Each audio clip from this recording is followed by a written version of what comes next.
Hi, Ms. Bates and Ms. Dahlquist.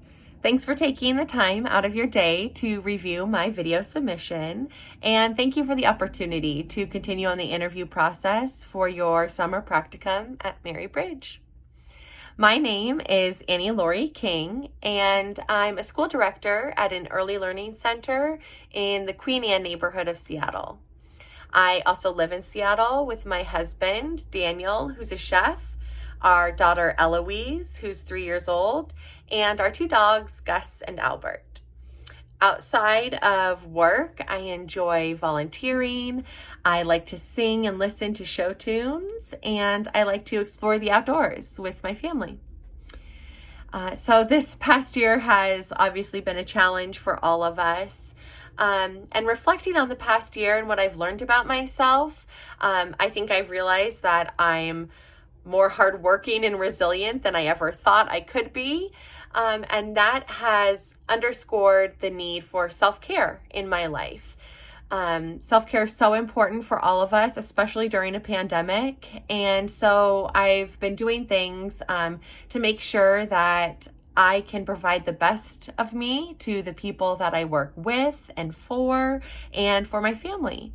So I've been focusing on cooking more at home.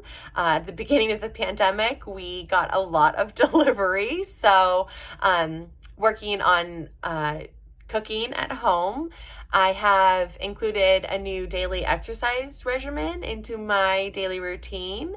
And I've been focusing on getting adequate sleep because I know that those 3 things are really important when it comes to taking care of myself. I am applying to the practicum at Mary Bridge to primarily further my journey in becoming a child life specialist. It's been my dream for a while now, and I continue to work towards it. So it's just the next step in that journey. But there are also a couple specific reasons why I'm applying to Mary Bridge. First, I was born and raised in Seattle, went a couple years away for college, came back, and have been here ever since. So the Pacific Northwest is my home. Being in Tacoma, Mary Bridge provides the opportunity for me to keep my position at work and keep where I'm living as well. So that's one of the reasons why I'm applying to the practicum at Mary Bridge. Another reason I'm applying to Mary Bridge is because I had previously applied for the practicum a few years ago and unfortunately did not get in. But when I went for my interview, it was the first time I had ever been there. So when I walked in, I remember being struck by a couple of things. And I think that it was a mix of, the decor, the fact that it was maybe a relatively quiet day. It was a nice sunny day outside as well. And the energy I was getting from the people that I was interacting with and seeing in the hospital. But it was such a calming place. It was calm and subdued, but there was still that sense of duty and seriousness that, accompanies a hospital. And I just thought to myself, that must be such a great environment for families who are experiencing something so scary and so uncertain as being in the hospital, or even just, for a day or for a procedure, how scary that can be for a family and for the child. So I really love the environment of Mary Bridge. The third reason why I am applying specifically to Mary Bridge is I really loved a lot of the things that your child life department offers. Aside from, of course, the important therapies and interventions, preparations that Child Life provides. I really liked, and of course the playrooms as well. I really liked the pre-surgery tours. That seemed like a great way to kind of introduce the setting to the children, help them become more comfortable, and kind of normalize the setting for them before they have a surgery. So I really loved that, as well as the extracurricular, extra enrichment programs you had, like the movie nights and special visitors.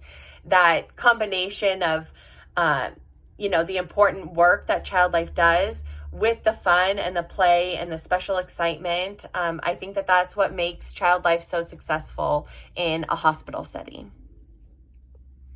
I like to think that I am an open-minded person who is open to others' experiences and perspectives, but I'm also human. So, I make mistakes sometimes. I might accidentally offend somebody or not really take their perspective into account when making decisions or thinking things myself.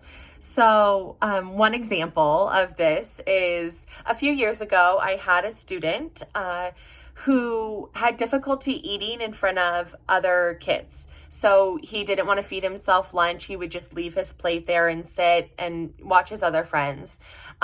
So, mom let us know that at home, she typically feeds him. So, I kind of thought in my head, well, of course he's not feeding himself because mom's enabling him at home to not feed himself. She's doing it for him. So that's why he can't do it or isn't doing it for himself. So before kind of broaching the subject with mom, we had a staff meeting where I asked other teachers kind of their perspective, what they would do. And our owner was there as well. So I asked her, kind of what she thought about the situation. And she pointed out something really important to me, that the family is Indian and it could be a part of their culture that mom feeds the student at home and had since he was a baby. And it may be, a way in their culture of showing love and care for your child. So that was something to definitely keep in mind when, forming my own thoughts about it and when I talk about it with mom. So that was something that I think that was a great lesson to me that, I, shouldn't just assume, that I know what is best for a child or for a family, and to always kind of be open-minded in taking in other cultures and perspectives. So that's kind of how I try to approach things. Again, we all make mistakes sometimes, but I think it's really important to use those as learning opportunities and kind of admitting when you're wrong, admitting when you need help with something or more information. When you come from that type of a place, I think that it can be really helpful in helping me grow and develop as a person. My favorite fictional character is Pippi Longstocking. Ever since I was a little girl and read the stories, I've loved her.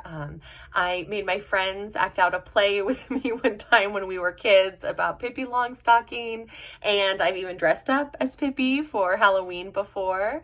The things I love about her is that she's brave and independent. She's loyal and she's loving. She's super creative and playful. And she's clever and she's smart. And those are kind of all things I've tried to emulate in my life. And I've probably also identified with her because she's a fellow redhead.